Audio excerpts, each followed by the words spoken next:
Rachel, it's so good to have you. Thank Good to you be here. for being willing to be interviewed for the podcast for Rise Up. You and Dakota, your boyfriend, you guys are such shining stars, and we like to really utilize you and how far you've come. Today, we're going to kind of do a little storytelling of just how it all began for you guys and to what the progress that you've made now. So we just kind of want to take everybody through that phase of your life. And again, thank you so much. We were just talking earlier that you guys started coming the first year of the Compassion Center, our homeless shelter, Yeah. and it was a little different. It was not an overnight yet. It was just during the daytime. People would come in. We had tables and chairs inside. We were staying in those army cots, Yeah. and people would come in and out. We had no showers at the time. We had some like curling irons and blow dryers and stuff there in the building, but that was really about all that we had. You guys remembered coming in, Yeah. and you guys were still using drugs at the time. Yep. What has happened? I mean, gosh, in the last year, would you say 10 months? Yeah. That has really just turned your guys' lives around. Why don't you tell us a little bit about that? I really wanted to get off using drugs because that my fiance and I are in a really good relationship, and it it's not good for you when you're on drugs and in a relationship. It's just a lot of uh anger and fighting for no reason. And when you really love someone, you can tell that it's because of the drugs and it's hurting you. And God helped me to get away from that. And I went to jail and I got clean that way. And I asked God to take it from me and take away all the wanting to use drugs anymore and thinking about it all the time. And then I thought I was still going to be desiring for it, but I built up my little resources of things I knew I needed, and that was NA all the time, NA meetings, and church, and a support group that would just be there all the time and keep my mind from being the same way that it was before. What was your drug of choice? A methamphetamine. Really had a hold on your life. Yeah, I was using it intravenously, and when I was addicted, I couldn't really think that it was ever going to be something that I didn't have a problem with anymore. And then God just kept telling me little by little, I'm here for you and it's going to get better. And then I went to jail and I got clean and I said, I don't want it anymore. And what's going to happen to me? And then we started going to NA meetings. And I said, maybe if it's every day, that will help me. And that'll be enough, I think. And then we go to church too. And it's been enough for 10 months. It's beautiful. I know as a young person, you had a lot of Christian upbringing. You were in church. You had memorized scriptures, as you shared. Because I remember one day you just belted out I think it was from Philippians chapter 4. And I was like, wow, this girl, she knows the scriptures. And like you said, God was calling you. And he was saying, daughter, you don't need this anymore. Because he has a future and a hope for all of us, and that the drugs cloud our mind, don't they? Yeah. I know the alcohol did me. And because I remember that day you came to the Compassion Center. We were doing recovery in the tent. And it was, I think, a spring, summer type. And you just said, Pastor, we really want to join the recovery. We want to be clean.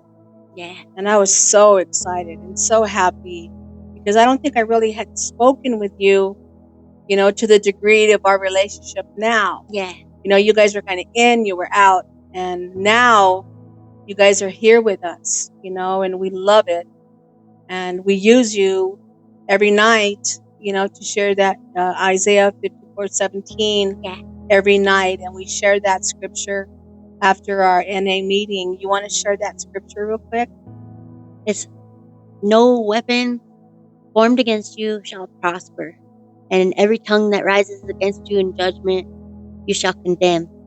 This is the heritage of the servants of the Lord, and the righteousness is of me, says the Lord. Wow, that is so powerful. So we started to see this new Rachel coming up. And then you started telling us that at the age of 8 years old, what did you do? Tell us a little bit about your childhood and being involved with music. I was when I was real young, my mom had a sleeping disorder and she slept a lot, and so about third grade when I was 8 years old, I wanted to get into music, and my mom bought me a saxophone just like this one. But I had a lot of time alone, and then as soon as I started getting into music, it kind of brought me a peace and a focus that a lot of things, when you're a kid, you want to do something that helps you stand out, and music just was there for me as uh forming my character and helped me. Are you an only child? No, I have an older brother, but when I was young, he got taken away by the court system and placed with my grandfather because that my mom couldn't handle him. And the court asked me if I wanted to go too, and I said no, that I wanted to stay with my mom. And she appreciated that. She loved that, but it might not have been the best choice for me. And I kind of grew up very uh not disciplined, Hmm. and um I did have really good friends though when I was young, that uh my best friend Shayna, her and her family stepped in, and they took me to all sorts of church functions and like Awanas, which is like a little church group for kids, and that they kind of stepped in and really made a big impact on me as a child. Beautiful. It's beautiful. Well, why don't you play us a song? I mean, Okay. we were so surprised when. How did you get this one? That's not the same one that you had as a child, right? No, Tell us a story about that sex. my fiance paid for it. His Wow. he started talking to his family again because we're clean, and that he hadn't talked to them in a very long time. But then when he told them our situation, that we're homeless and we're just trying to get everything back together, being sober together, that he sent him money and he paid for this for me. And it's kind of a lot Yes, when when you you don't haven't have a had lot. anything in a long Right. time. That was it. I mean, everything that his dad sent him, he Yeah, wanted to invest in you yeah, because he loves you so much. And he went online, right? yeah, And he found it online, and it was able, he was able to get it and match the funds that he had. yeah. So that is so cool. Okay.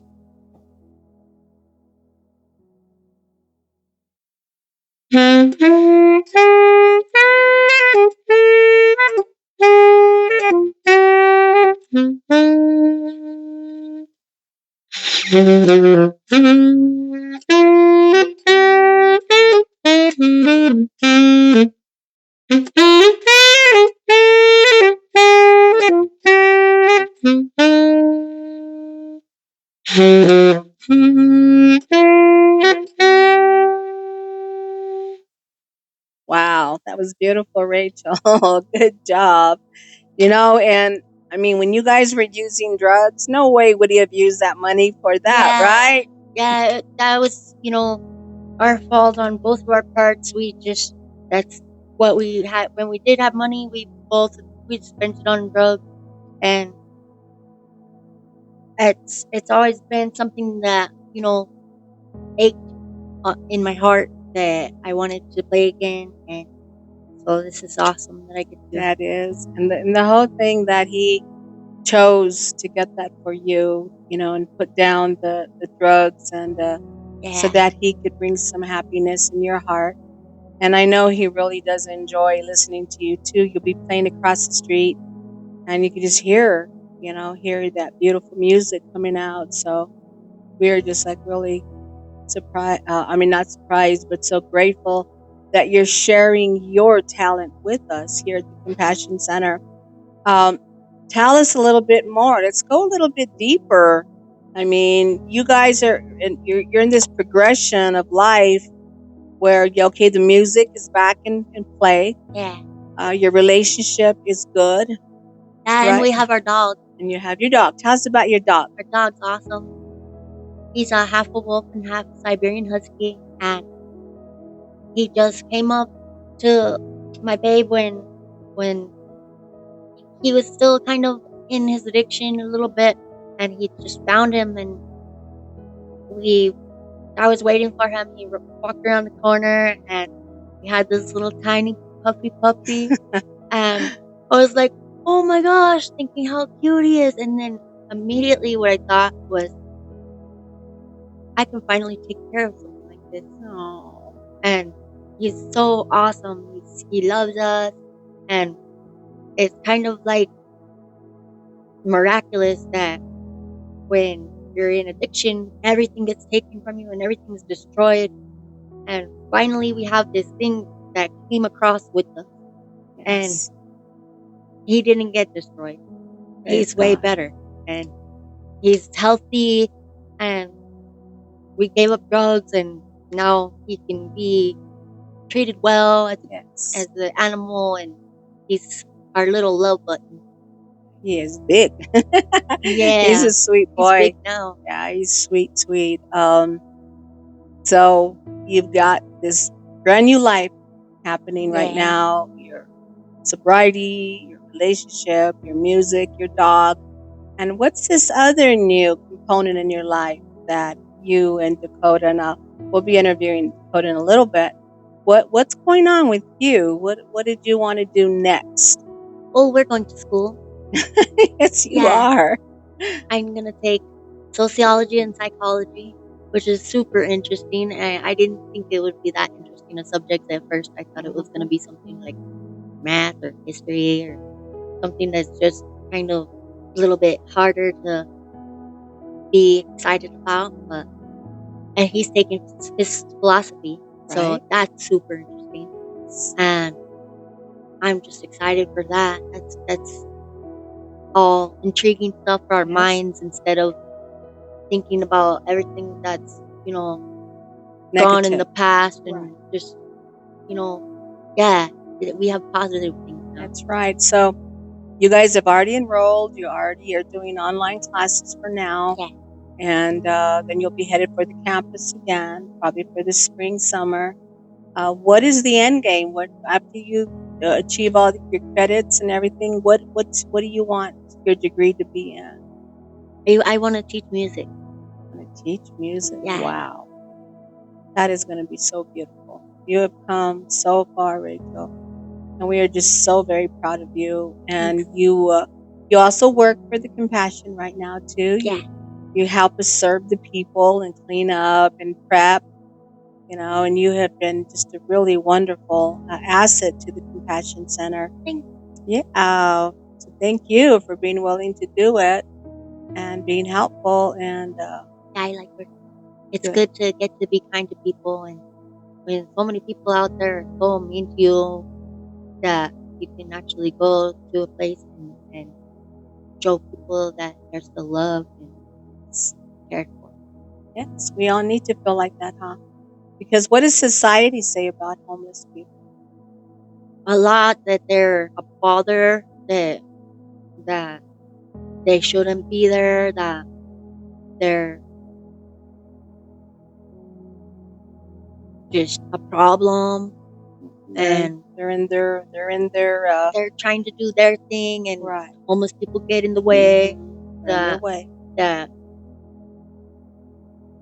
they're not very beautiful. That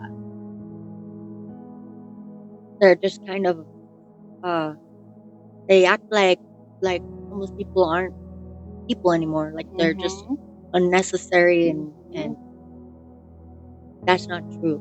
No, it's not true. And I think a lot of people, after hearing or feeling that from people, makes them feel like they're nobodies, and that's not the way that we as society needs to treat anybody, right? Yeah, Because we're all equally important and respected, and and God loves us all.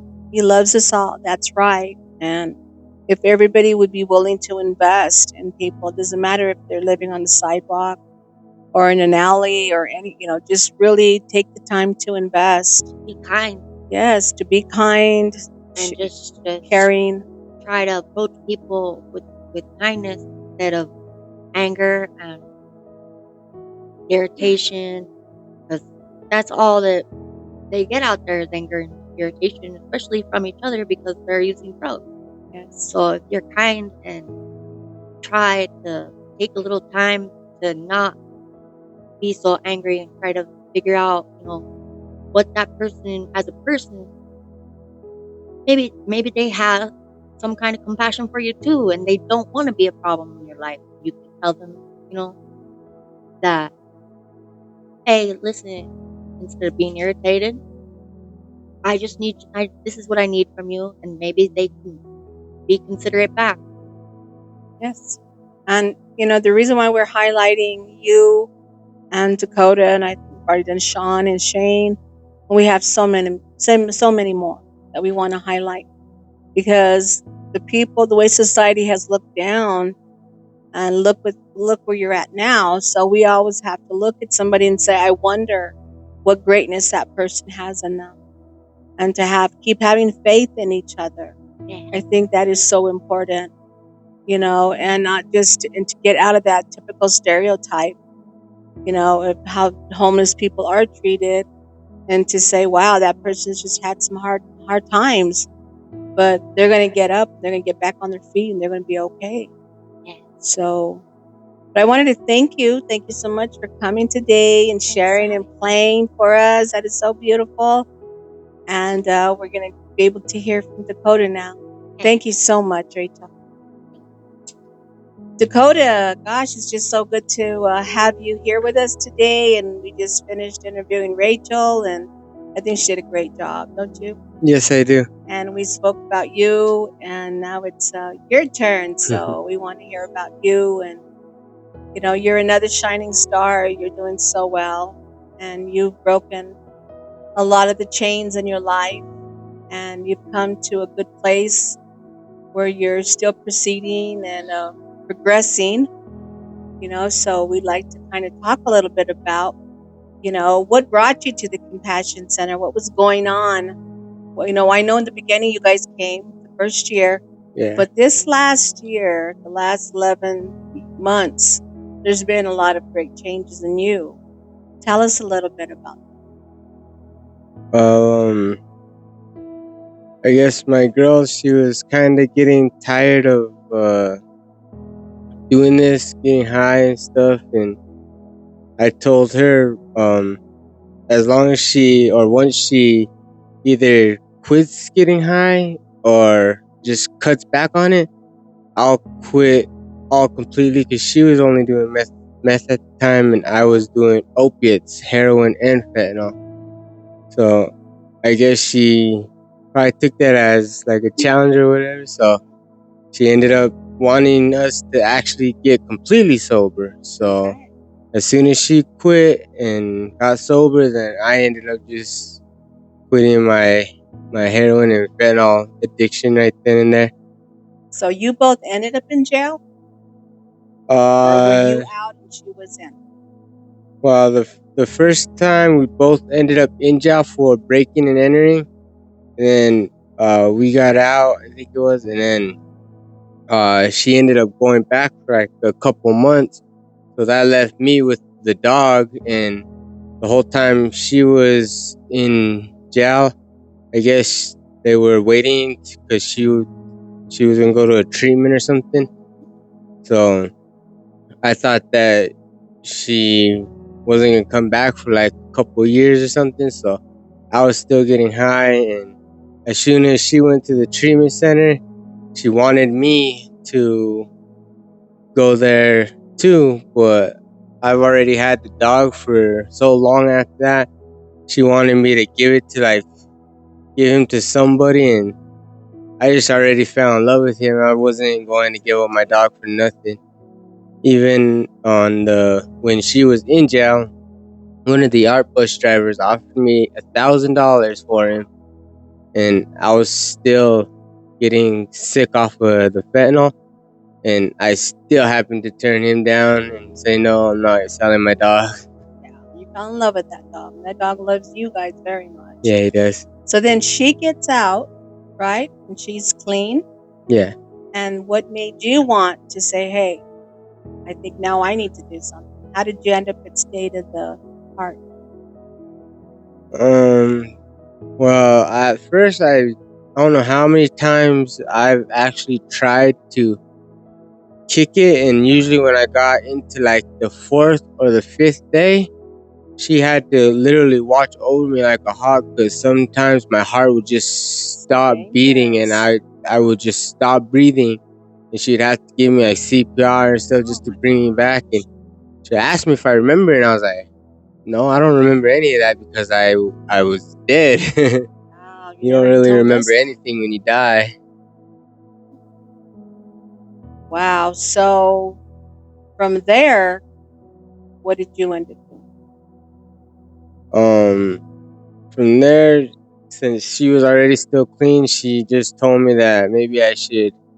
She's the one that told me I should go get on methadone to at least help me get my off my addiction for wanting the craving and wanting to get Yes. high and stuff. So I said, all right, and I went and we went to State of the Heart. It was easy. We got in right away that day. Well, I got in that day right away, and from there, I just the first time I think they started me off at like 50 milligrams, so I was still getting sick, but I was still not using. I was trying not to use and stuff, and I made it all the way up to like 180 milligrams, and by that time it was way too strong for me. Like I'd go dose at around like 8:39 in the morning, and I'd be asleep all day until around the time NA meeting starts.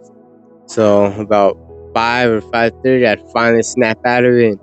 Even here, listening to you guys doing the meetings, I was even in the back starting to fall asleep. So I'm starting to go down on my methadone now because I don't want to be on it like everyone else, like for years and stuff. You're almost half than what you're doing now. Yes, I'm at 95 now. Yeah, you're very highly talented and very, very, gifted, Dakota. I mean, you already have a degree, right? Yes, And then now you're going back to CNM again. I mean, but you knew you had to come off that methadone because you had to focus, right, in yeah, school. You just go yeah, to sleep in class and you're not going to yeah. get anything out of it. But thank you so much for having the courage to talk about this because people don't realize fentanyl and heroin are some heavy duty drugs. Yes, and now they're actually starting to put fentanyl inside the I heroin. know. I've seen them overdose at the compassion center. And one time that he did not come, he didn't want to open up sides. He almost passed on us because that's what he was doing, But God, in His goodness, He brought him back. And then I found out he finally got off and he's Nah, doing good with his family again. that's good. But you are slowly, you've come always, halfway off the 180 already. And we were talking earlier today, and you said, you think it's time that you can come off a little bit more, right? Yes. That's kind of your aim, and because you want to focus on your schooling and not go to sleep, right? Yeah. So, Because it does make it harder for me to stay awake and yeah, focus when I'm on it. yeah. But you need it right now, because if you don't, then you'll go back to the Yeah. other, which is not good, and you could die Yeah. on that other one. And you've come so far. People don't realize that the body gets so dependent on these opiates that it'll start getting sick, and it starts Yeah. demanding that you get it and put something in your body that's going to take the edge off it, like you're Yeah. doing right now with the methadone. Yes. So you and Rachel, you guys are together now. You guys are doing good. You're with the dog. And what are you doing new now? Um. Right now we were still staying on temp, but now thanks to you, we are over at the Compassion Center. My fiance enjoys it a lot better because before I was the one that had to set up, take down, put it all away, and I have OCD, so everything has to be exactly perfect. I It know takes me people like like that. 30 to 40 minutes just to take down, roll everything up. Same thing with putting it up. Mm, Now we are starting our first semester at the CNM. We signed up a little bit late, so this semester we're taking online classes, but hopefully next semester we will be taking classes up there at the campus. campus. We're still coming to NA. Yes, you are every night. Yeah, So proud of you, and see you as much as we can on Sundays, and you come hang out with her when she's working, and it's just yes. wonderful. What's your first degree in, Dakota? Associates in business The business. And now you're going again for your second associates. in philosophy. I was trying to go for my associate in construction technology. Yeah. I need like maybe 3 more semesters to finish that. That's the Wow. whole reason why I moved from Gallup to out here because I was going to the UNM in Gallup, but my last 3 semesters they don't offer the classes at that campus. So I ended up moving from there to out here, and I just got started doing way more drugs, and then I started doing a lot more heroin, and I just That was it. quit. Yep, I You took didn't try you and go took it. back and finish. Yeah, I know in our recovery, the Rise Up, we really encourage people to dream again.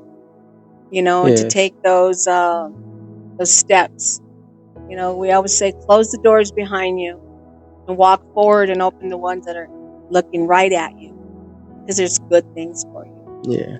yeah, I'm so proud of you and Rachel, and how hard you have worked to get where you're at right now. People don't understand it's a lot of work to break the chain of addiction yes, it and to is. be set free. And you're still working on your methadone. You'll get it. Yeah, You'll get it.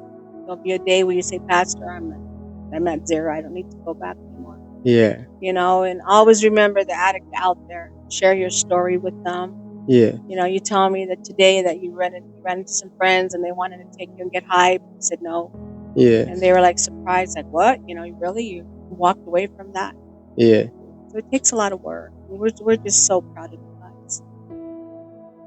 They still offer it to me every day when I go to just walk to go dose because it's everywhere out there. So, Yes, it is.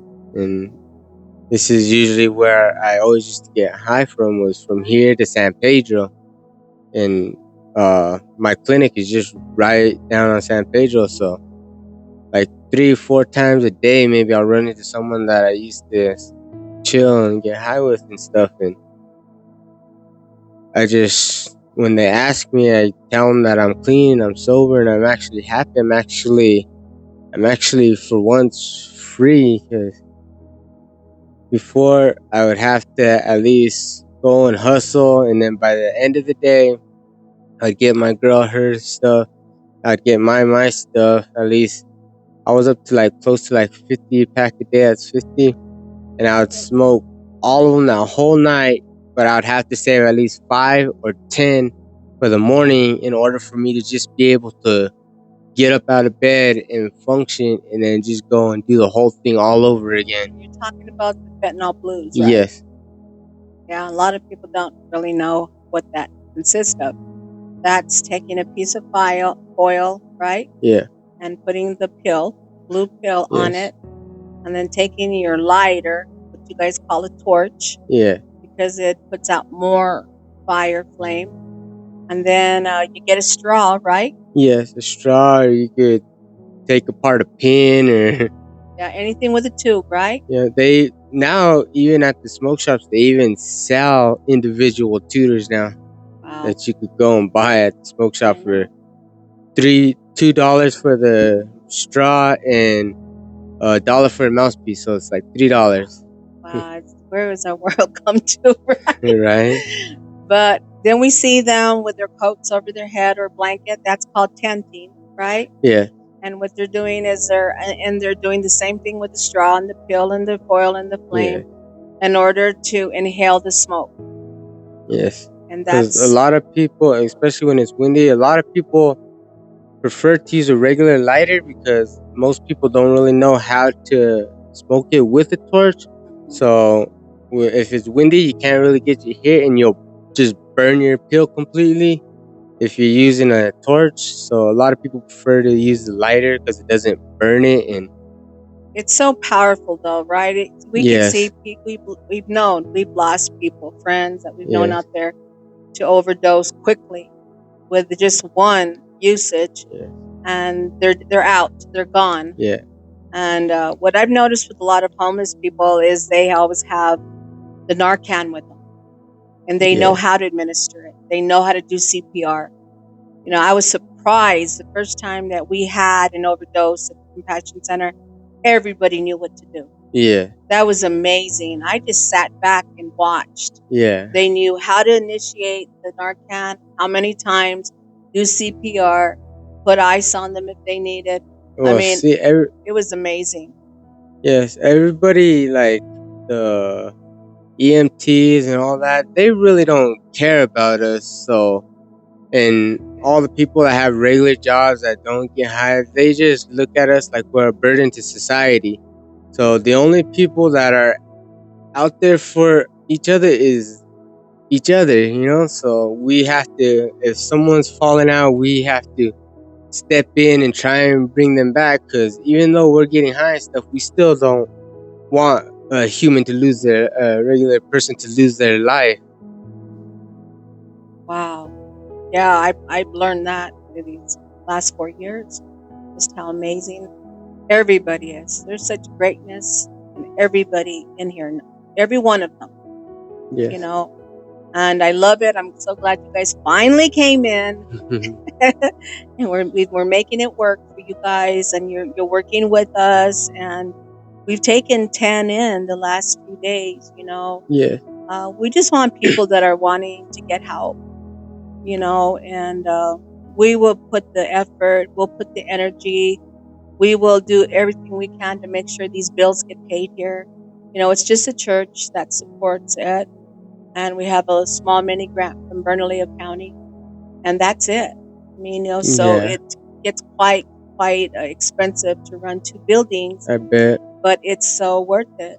I mean, when we hear and get to see the transformation of lives, because I already knew you and Rachel, but I didn't really know you. You know what I mean? Yeah. You guys were I just in and understand. out. You got your plate, and then you were gone. Yes. This time, we started to hear you be willing to speak and Yes. to participate. You know, and we're seeing about an 80% participation in our nightly NA meeting, Rise Up, which Yeah. is wonderful. We know people are getting it, and everybody's at a different place. Some are crawling, some are walking and falling, some are walking, some are running. Yeah. You know, and you and Rachel have batons in your hands, and you're running. You know, and you're gonna get to the finish line. You know, and we're all cheering for you. So we're really proud of you, and keep going, keep working on lowering that methadone Yeah. and kicking those opiates butts for once and for all, Yeah. because it is a powerful drug. Yeah. So we're really proud of you. Anything you wanted to say to somebody maybe that's suffering an addiction right now? Mm, no, not really that. No, Just no. yeah. That's But I just okay. wanted to tell you guys that I truly appreciate that everything you guys are doing here and helping us. And I just hope you guys realize that I am extremely sorry because I used to get high in your guys' bathroom. You told me And that. Thank you yeah, for being truthful. I guess you said that you remember one of the guys getting you out of there. Get out of here, yeah, walking you out. So you can't do that in here. yeah, But see, that is what makes even more meaningful to me. It's because that was one of the worst things that could happen because we have children in there too. yeah, And if a child would have gone in there after and smelt the fentanyl, it could kill them. yeah, So I'm just glad that you're off of it and you're working on getting well. And I know this is going to be very educational to others too, Dakota. I'm just so proud of you too. yeah, Just who you are, and you're stepping up and taking care of Rachel and Toasty, your dog, and being willing to come into the compassion shelter because you've been on the outside for a long time, right? yeah. Living out there, how long would you say? Well, I've been on my own since I was 8 years old. So her and I lived completely different lives. She's been playing her saxophone for as long as I've been out there on the streets by Wow. myself. You had Mm, a very challenging childhood. I started like heroin when I was like 13, 14. I have fallen out 57 times in my life. That's Wow. completely dead and gone. And at least 26, 27 of those times have been on her. So every time I woke up from her bringing me back after either Narcaning me or sometimes we didn't even have Narcan. They had to do CPR for like 45 minutes to Oh almost an my hour. God.